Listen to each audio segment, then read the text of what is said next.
سمجھ رکھتے۔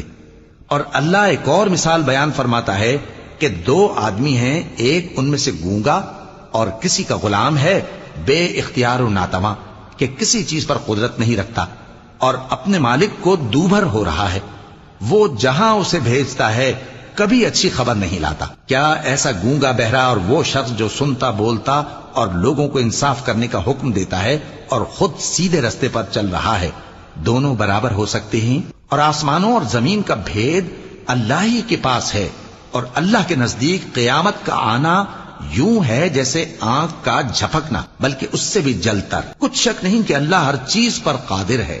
اور اللہ ہی نے تم کو تمہاری ماؤں کے شکم سے پیدا کیا اس حال میں کہ تم کچھ نہیں جانتے تھے، اور اس نے تم کو کان اور آنکھیں اور دل اور ان کے علاوہ اور اعضاء بخشے تاکہ تم شکر کرو۔ کیا ان لوگوں نے پرندوں کو نہیں دیکھا کہ آسمان کی ہوا میں گھرے ہوئے اڑتے رہتے ہیں؟ ان کو